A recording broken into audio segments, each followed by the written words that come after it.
পার্কের একটা বেঞ্চে গিয়ে বসলো রাফিন। রোজা রোজা ডায়েরিটা পাশে রেখে একটা পিচ্চি ছেলেকে ইশারায় ডাকলো।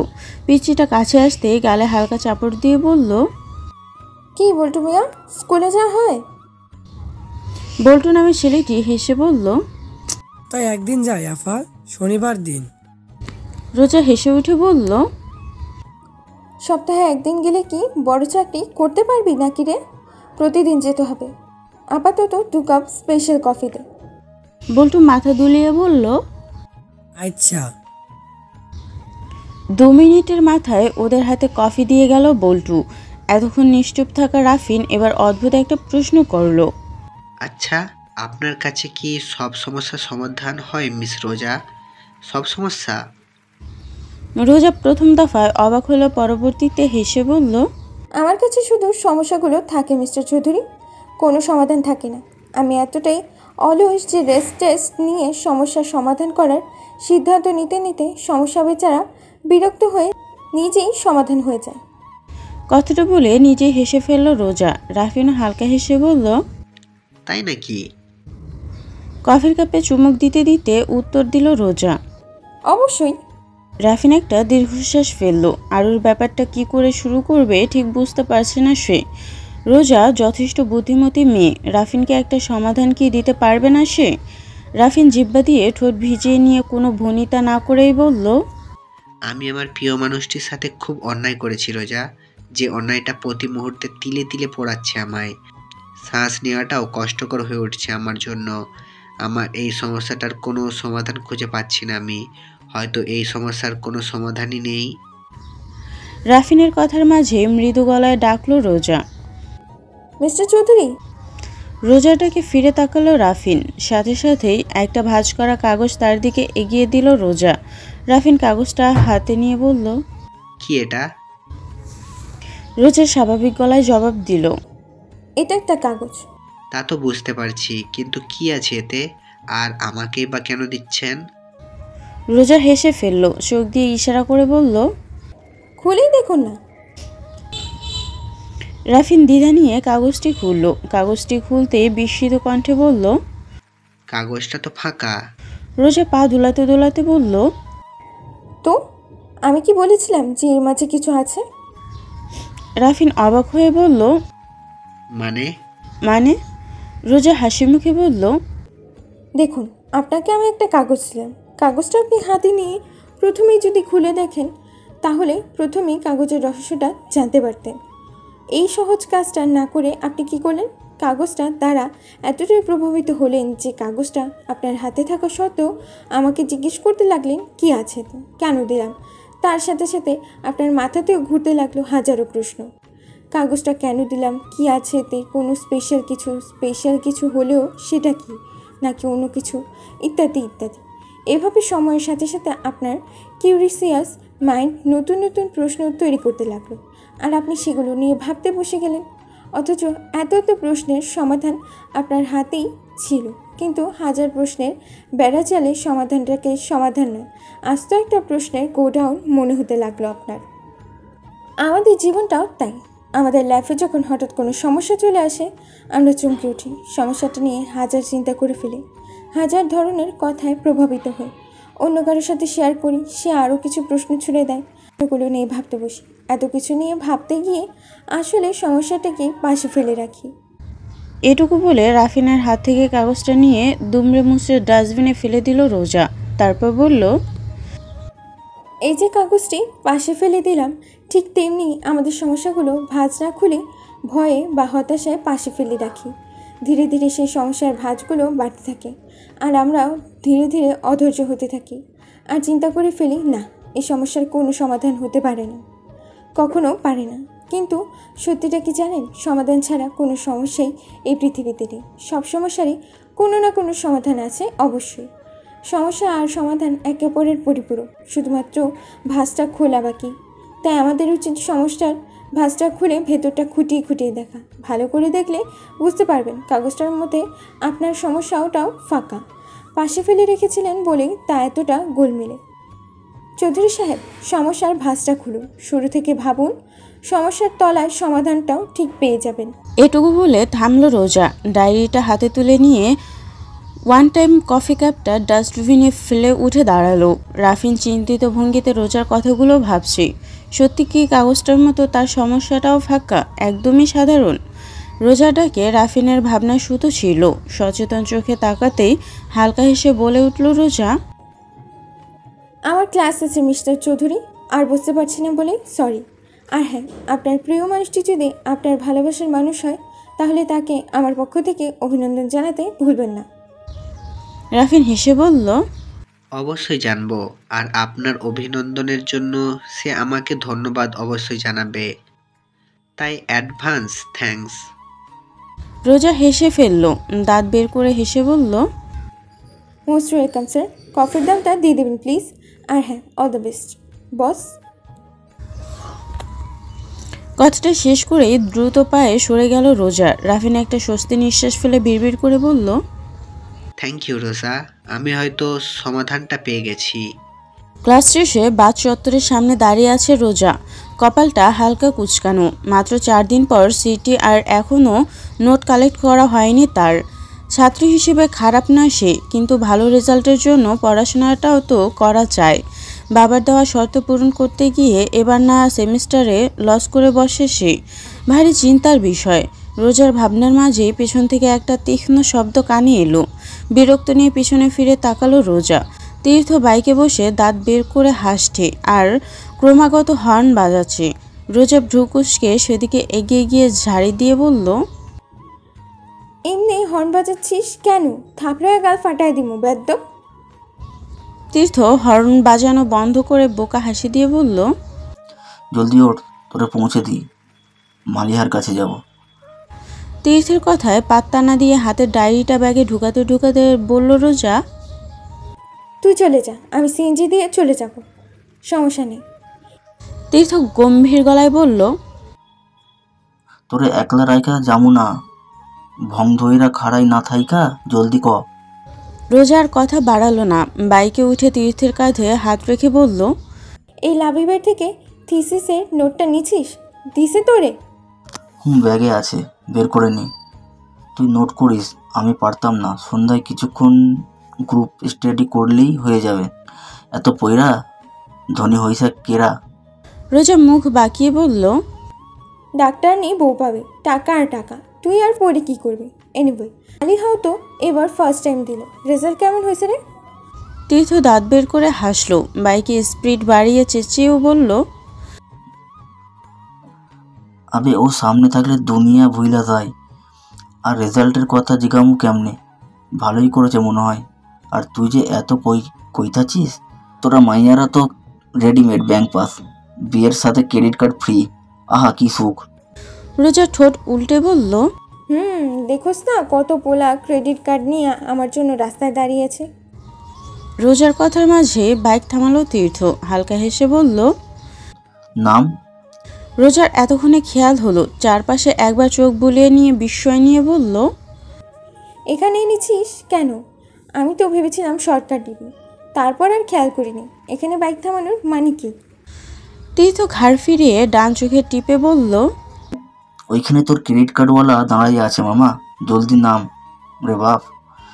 রোজা তেতে উঠে বলল, মাঝ রাস্তায় ফাজলাম করবি তো একটা থাপ্পড় লাগামো। জলদি বাইক স্টার্ট দে, বাসায় গিয়ে ফ্রেশ হয়ে নোট কমপ্লিট করা লাগবে, তারপর আবার মুখস্থ করা লাগবে, অনেক কাজ। এই টাইমে ফাজলাম করিস না তো। তীর্থ বিরক্ত নিয়ে বলল, ঢং না করে নাম। কাঁকড়ার মতো ঝেঁকে বসে আছিস কেন? এমন ভাব করতেছিস যেন 1 ঘন্টায় তুই ভার্সিটির টপার হয়ে যাবি। পরীক্ষা বহুত দেরি, পরীক্ষা বহুত দিতে পারবি, পড়ার জন্য সারা রাত আছে। সো এখন প্রেম করে যা, ওই দিকে তাকা। রোজা তীর্থের দৃষ্টি অনুসরণ করে ডান দিকে তাকালো। ওদের থেকে বেশ খানিকটা দূরে নদীর পাশে গাড়িতে ঠেস দিয়ে দাঁড়িয়ে আছে মৃন্ময়। ধূসর রঙের শার্টে বেশ লাগছে তাকে। রোজাকে নামতে না দেখে বাইকটা বাম দিকে খানিকটা কাত করে দিল তীর্থ। চমকে উঠে নেমে দাঁড়ালো রোজা। ফিসফিস করে বলল, উনি এখানে কেন? আর আমরাই বা এখানে কেন? তীর্থ বাইকে স্টার্ট দিতে দিতে বলল, তোর লগে হানিমুন করতে আসছে গাধি, তোর সাথে কথা বলবো বলে এসছে। এমন ভাব করতে আছিস যেন। একদম বাজে কথা বলবি না। রোজা রাগ নিয়ে বলল। কথাটা বলে একটু থামলো রোজা। একবার মৃন্ময়ের দিকে তাকিয়ে তীর্থর বাম হাতটা চেপে ধরে বলল। আমাকে একা ফেলে কই যাস? এই, তুই আমার দোস্ত? তীর্থ দুঃখী দুঃখী গলায় বলল। আমার মতো বন্ধু দুনিয়া ছাইকা পাবি? আহারে, তোর প্রেমে কত চিন্তা করে আমার সাতটা জান্টুসের কোরবান কইরা দিলাম। অন্য কেউ হলে দিত? যা তো, দহন ভাইরাস না। কথাটা বলে বাইক ছুটিয়ে রাস্তার বাঁকে হারিয়ে গেল তীর্থ। ততক্ষণে অনেকটাই এগিয়ে এসছে মৃন্ময়, তাই বাধ্য হয়েই এগিয়ে গেল রোজা। সামনাসামনি দাঁড়াতেই হালকা হেসে প্রশ্ন করল মৃন্ময়। কেমন আছেন মিস রোজা? রোজা হালকা হাসলো। মৃন্ময়ের কণ্ঠে জড়তার লেশমাত্র নেই। কাল সকালে যে এত এত প্রেমময় কথা বলে গেল তা যেন তার মনেই নেই। অথচ রোজা অস্বস্তিতে নিঃশ্বাসটাই বন্ধ হয়ে আসছে তার। মৃন্ময়ের সাথে কয়েক পা এগিয়ে গাড়ির অপর পাশে গিয়ে দাঁড়ালো তারা। এখানে দাঁড়ালে রাস্তা থেকে সহজে দেখা যাবে না তাদের। গাড়ির গায়ে ঠেস দিয়ে হাত ভাঁজ করে দাঁড়াতেই প্রশ্ন ছুড়ল মৃন্ময়। আমার উত্তরটা? রোজা মনে মনে এই ভয়টাই পাচ্ছিল। নিজেকে সামলে নিয়ে বলল। জি। মৃন্ময় শান্ত গলায় বলল। কাল যা বললাম তার উত্তর জানতে চাইছি রোজা। রোজা হাসার চেষ্টা করে বলল। আপনি সিরিয়াস ছিলেন নাকি? আমি ভেবেছিলাম মজা করছেন। মৃন্ময় তীক্ষ্ণ দৃষ্টিতে তাকালো, গলা শক্ত করে বলল। আমি যেমনটাই মজা করি না তা আপনি খুব ভালো করে জানেন রোজা। উত্তরটা দিন। রোজা এবার দমে গেল, জিহ্বা দিয়ে নিজে ঠোঁট ভিজিয়ে নিয়ে বলল। এখন মিস্টার মৃন্ময়, আপনার আর আমার মাঝে আকাশ পাতাল তফাৎ। কোথায় আপনি আর কোথায় আমি? আমি এমন একজনের সাথে নিজেকে জড়াতে চাই যাকে নিয়ে আমার মনে ভয় কাজ করবে না। আমি বিশ্বাস করতে পারবো যে সে আমার হাতটা সারা জীবন আঁকড়ে ধরে রাখবে, কখনো ছেড়ে যাবে না, আর মাঝপথে তো কখনোই না। কিন্তু আপনার সাথে জীবনটা ভাবতে গেলে ভয় হয়। আমি যেভাবে চলাচল করি না কেন, দিন শেষে আমি একটি উচ্চ মধ্যবিত্ত ঘরের মেয়ে। খুবই সাধারণ আমার জীবনযাপন। আজ হয়তো আমার সাধারণ জীবনটা আপনার ভালো লাগছে, কিন্তু কাল কী লাগবে? আপনারা অন্য জগতের মানুষ, যাদের কাছে পছন্দ হওয়া আবার ছুঁড়ে ফেলে দেওয়া সবই প্যাশনের মধ্যে পড়ে। কিন্তু আমাদের জন্য তা নয়।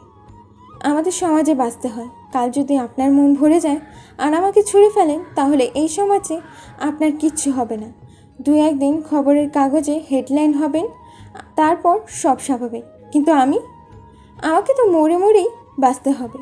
তাছাড়া মিডিয়া জগতের হিরো হিরোইনদের বিয়ে ডিভোর্স তো কোনো ব্যাপারই না, কিন্তু আমাদের মতো মেয়েদের জন্য তা বিরাট ব্যাপার।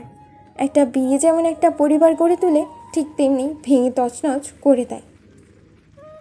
আপনার আমাকে ভালো লাগাটা শুধু অ্যাট্রাকশন ছাড়া কিছু নয়। দুদিন পর খুব স্বাভাবিকভাবেই আমাকে আর আপনার ভালো লাগবে না। আমার থেকে বেটার কাউকে পেলে তার প্রেমে পড়াটা আপনাদের জন্য অন্যায়ও হবে না। হুমায়ুন আজাদের একটা উক্তি আছে, মানুষের জীবনে প্রথম, দ্বিতীয়, তৃতীয়, চতুর্থ প্রেম বলে কোনো কথা নেই। মানুষ যখনই প্রেমে পড়ে সেটাই তার প্রথম প্রেম। এই কথাটা আপনাদের মতো মানুষদের জন্য প্রযোজ্য। আমাদের জন্য তার ধোঁকা, কষ্ট আর পরাজয়। আসলে আপনাদের জীবনের ব্রুজগুলোই এমন মুক্ত। আপনার তো আর মেয়ের অভাব হবে না। কত শত সুন্দর মেয়ে আপনার পেছনে ঘুরে, তাদের মাঝে আমি তো কিছুই নেই। বাবা কখনো সামর্থ্যের বাইরে গিয়ে কিছু চাইতে শেখায়নি আমায়, আর আপনি আমার সামর্থ্যের থেকেও অনেক উপরে।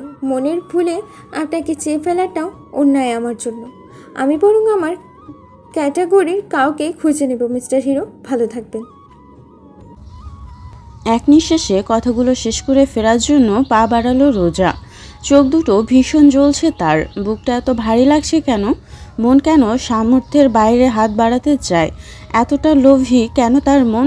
রোজা জোরে একটা শ্বাস টেনে নেয়। না, কাঁদবে না সে। ভুলটা যেহেতু মনের ছিল, মনে কাঁদুক, শরীর নয়। এই রহস্যময় পৃথিবীতে দুর্বলদের ঠাঁই তো কেবল পায়ের তলায়। সে তো দুর্বল নয়, বাবা তাকে দুর্বল হতে শেখায়নি, কখনো না। রোজার ভাবনার মাঝে ডান হাতটা শক্ত করে চেপে ধরল কেউ। রোজা ঘাড় ফিরিয়ে তাকালো। মৃন্ময়ের টলমলে চোখ দুটো দেখে আঁতকে উঠল। দ্রুত চোখ সরিয়ে অন্যদিকে তাকালো রোজা। মৃন্ময় কাপা গলায় বলল। আমি তোমায় ভালোবাসি রোজা। আমার সেলিব্রিটি হওয়ার আমার অপরাধ হতে পারে না রোজা। এই একটা কারণে তুমি আমাকে এভাবে অবিশ্বাস করতে পারো না। আমার সেলিব্রিটি হওয়ার পেছনে আমার হাত ছিল না, এটা আমার নিয়তি। সেই দোষে আমি আমার ভাগের ভালোবাসাটুকুও পাবো না। রোজা হাত ছাড়িয়ে নিয়ে শান্ত গলায় বলল, আপনার ভালোবাসার অভাব পড়বে না মিস্টার হিরো। আপনি একবার বললে কত শত রূপবতীর লাইন লাগবে, তাদের মধ্যেও কেউ কেউ থাকবে রূপে গুণে অনন্য। তাদের সামনে আমার মতো হাজারটা রোজাকে ভুলে যাবেন আপনি। কারো বেস্ট অপশন হতে চাই, যার কাছে আমি হব ফার্স্ট অ্যান্ড লাস্ট অপশন। আমি আপনার বেস্ট অপশন কখনো হতে পারবো না, আর না পারবো হাজার মানুষের ভিড়ে পড়ে থেকে নিজের আত্মসম্মান খোয়াতে। আসছি। রোজা দ্রুত হাঁটছে। মৃন্ময় স্থির দৃষ্টিতে তাকিয়ে আছে রোজার হেলে দুলে চলা সেই লম্বা বেনুনি আর বাতাসে ওরা আঁচলটির দিকে। এই দীর্ঘ জীবনে আজই চোখ দুটো ভিজে আসছে তার। মনে পড়ে যাচ্ছে ছোটবেলার কথা। বাবা মা তাকে ছেড়ে যাওয়ার পর মাঝরাতে জেগে উঠে ফুপিয়ে ফুপিয়ে কান্নার কথা। অন্ধকার রাতে ছোট মৃন্ময় আপন কারো হাত চেপে ধরার আশায় এদিক ওদিক তাকানো, কিন্তু পৃথিবীতে একা পড়ে যাওয়া এতিম বাচ্চাটি কখনই একটা বিশ্বাসের হাত খুঁজে পেত না। হাজার মানুষের চোখে সহানুভূতি দেখত, কিন্তু কারো চোখে ভালোবাসা দেখত না। মৃন্ময় এখনও আগের মতোই একা এতিম। পার্থক্য শুধু এই, আগে কাঁদতে পারত, এখন আর পারে না। আচ্ছা, আশেপাশের মানুষগুলোর মতো ভালোবেসে না হোক, একটু সহানুভূতি দোহাই দিয়েও কি থেকে যেতে পারতো না রোজা? মৃন্ময়ের গাল বেয়ে দুফোঁটা পানি গড়িয়ে পড়ে। দ্রুত চোখ মুছে নেয় মৃন্ময়। গাড়ি থেকে পানির বোতল নিয়ে চোখে মুখে পানি ছিটিয়ে বার কয়েক জোরে জোরে নিঃশ্বাস ফেলল। ঘাসের উপর পা ছড়িয়ে বসলো। গাড়িতে ঠেস দিয়ে আকাশের দিকে তাকিয়ে বেদনা ভরা হাসি দিয়ে বিড়বিড় করে বলতে লাগলো, এটা কি আমার ওপর অবিচার নয়? তোমার কাছে আমার অনেক অভিযোগ আছে বিধাতা, অনেক। আমার ভাগ্য এক ফোঁটা ভালোবাসা না রাখার অভিযোগ, পৃথিবীতে একদম একা করে দীর্ঘ জীবনটা কাটিয়ে নেওয়ার অভিযোগ। মৃন্ময়ের চোখ টলমল করে উঠল, সাথে সাথে বেজে উঠল ফোন। আবারও মুখে পানি ছিটিয়ে নিজেকে সামলে নিয়ে ফোন তুলল সে। আসসালামু আলাইকুম। হ্যালো। আদাব দাদা, প্রদীপ বলছি। কই আপনি দাদা? আজ তো রেকর্ডিং ছিল। মৃন্ময়ের চেঁচিয়ে বলতে ইচ্ছে করছে, ভেসে যাক দুনিয়া, যা হয় হোক। গাইব না আর গান, কিন্তু নিজেকে সামলে নিল সে। শান্ত গলায় বলল, আসছি প্রদীপতা, আধা ঘন্টা ওয়েট করতে পারবে না? প্রদীপ হাস্যোজ্জ্বল কণ্ঠে বলল, যে বলেন না দাদা, আপনি বললে সারাদিনই ওয়েট করতে পারবো। আরু আর চোখে বারবার রাফিনের দিকে তাকাচ্ছে। হুট করেই কোলে তুলে গাড়িতে বসিয়ে দেওয়া হয়েছে তাকে। গায়ে বাসার ড্রেস, সাথে ওড়নাটিও নেই। রাফিনের সেদিকে ভ্রুক্ষেপ নেই বললেই চলে। প্রায় 1.5 ঘন্টার ড্রাইভ করার পর জায়গাটা পরিচিত লাগতে লাগলো আরুর। আটকে উঠল সে, চোখে মুখে ভয় ফুটে উঠল তার। রাফিনের শার্টের কোণা থেকে আতঙ্কিত গলায় বলল, আমি সোনাপুকুর যাবো না, বাসায় যাবো। এই প্রথম নিজে থেকে কথা বলল আরু। রাফিন বার কয়েক আর চোখে তাকিয়ে বলে উঠল, কি হয়েছে আরু? ভয় পাচ্ছ কেন? ওখানে তোমার ভাইয়া, ভাবি, বাবা সবাই আছে। তুমি তো তাদের ভালোবাসো তাহলে। আরু জেদ ধরা গলায় বলল, না, যাবো না, কিছুতেই না। বাসায় যাবো, বাসায় নিয়ে চলেন আমায়, ওখানে যাবো আমি, যাবো না। রাফিন ড্রাইভ করতে করতেই এক হাতে আরুকে জড়িয়ে নেওয়ার চেষ্টা করে বলল, পাগলি, এমন করছো কেন? দেখবে তোমার ফ্যামিলি তোমায় পেয়ে অনেক খুশি হবে। আরু মৃদু গলায় বলল, হুম, আমি গেলেই ক্ষতি হবে ওদের। ভাইয়া বলেছে আমি অপয়া, অলক্ষী। রাফিন আদুরে গলায় বলল, কখনো না, আমাদের আরু কখনো অপয়া হতে পারে না, কখনো নয়। শান্ত হও প্লিজ। আরও শান্ত হয়নি, ছটফট করতে থাকে। সময়ের সাথে সাথে ছটফট ভাবটা বাড়ে বই কমে না। আরও আধ ঘন্টা পর আরুদের বাড়ির সামনে গিয়ে থামে গাড়ি। গাড়ি থেকে নেমে জোর করেই আরুকে কোলে তুলে নেয় রাফিন। আরু ভয়ে রাফিনের গলায় আঁকড়ে ধরে সিটিয়ে থাকে বুকে। রাফিন বাড়ির উঠোনে গিয়ে দাঁড়াতেই অবাক চোখে তাকায় আরিফ, লিনা। বাইরের খোলা রান্নাঘরে রান্না করছিল লিনা, আর আরিফ এটা ওটা এগিয়ে সাহায্য করছিল তাকে। রাফিনের কোলে নেতিয়ে পড়া আরুকে দেখে আটকে উঠল লিনা। ভারী শরীরটা নিয়ে চট করে উঠে দাঁড়িয়েই আতঙ্কিত গলায় প্রশ্ন করল, কি হয়েছে আরুর? কি করেছেন ওকে? মেরেছেন? আরিফ, কিছু বলছো না? আরিফ কিছু বলছে না, চুপচাপ একটা কোণায় দাঁড়িয়ে আছে সে। লিনা দৌড়ে গিয়ে আরুর ডান হাতে হাত রাখলো। আরও হাত সরিয়ে নিয়ে রাফিনের সাথে মিশে যাওয়ার চেষ্টা করতে লাগলো। রাফিন এক পা পিছিয়ে গিয়ে আরুকে কোল থেকে নামালো। আরিফ এক দৃষ্টিতে বোনের দিকে তাকিয়ে আছে। আরও দৃষ্টি অস্থির। রাফিনের বাম হাত চেপে রাফিনের পেছনে দাঁড়িয়ে আছে সে। সবাইকে চুপ থাকতে দেখে গলা খাকারি দিয়ে কথা শুরু করলো রাফিন। আরও নিজেকে ভয় পাচ্ছে, আর ধারণা ও আপনাদেরও কাছে গেলে ক্ষতি হয়ে যাবে আপনাদের। ও নাকি ওর ভাই বলেছে সে অপয়া, অলক্ষী। আরিফ অবাক চোখে তাকালো, বিস্ময় নিয়ে বলল। রাফিন শান্ত গলায় বলল, হ্যাঁ আপনি। আপনাদের ও এতটাই ভালোবাসে আর আপনাদের নিয়ে এতটাই ভাবে যে ওর হ্যালোসিনেশন হয়, আর প্রতিবার হ্যালোসিনেশন আপনি ওকে এই কথাগুলোই বোঝান, যা ও মেনেও নেয়। এই নিয়ে বেশ কয়েকবার সুসাইড চেষ্টাও করেছে সে। আমি আরুকে ভালোবাসি, আমি চাই ও ভালো থাকুক, আর ওর ভালো থাকার মেডিসিনগুলো আপনারা। আমি এরকম জোর করে মিথ্যা বলে বিয়ে করেছিলাম ওকে, তার একমাত্র কারণ ছিল হাসপাতালে আপনার বলা কিছু কথা। আমার অপমান বোধটা এতটাই বেশি ছিল যে আরুর কষ্টটা চোখে পড়েনি। দোষগুলো যেহেতু আমার, সেহেতু আপনাদের রাগগুলো আমার ওপর থাকাই উচিত। আপনারা প্লিজ ওকে আগের মতো আগলে নিন। একমাত্র আপনারাই পারেন ওর ভয়টা দূর করতে, প্লিজ। বনু, কাছে আয়, ভাইয়া ডাকে। আরও ফুঁপিয়ে উঠল, টলমলে চোখে ভাইয়ের দিকে তাকালো। আরিফ মুচকি হেসে আবারও বলল। আরও রাফিনের হাত ছেড়ে দিয়ে দ্বিধাভরা পায়ে এগিয়ে গেল। ভয়ে ভয়ে আরিফের চোখের দিকে তাকালো। না, আজ দুটো চোখে অনুভূতি শূন্য নয়। আজ চোখ দুটোতে আছে একরাশ মমতা। আরও সাহস পেল, ছুটে গিয়ে ঝাঁপিয়ে পড়ল ভাইয়ের বুকে। লিনাও মৃদু হেসে হাত বুলিয়ে দিতে লাগলো তার মাথায়। বড্ড রোগা হয়ে গেছে মেয়েটা।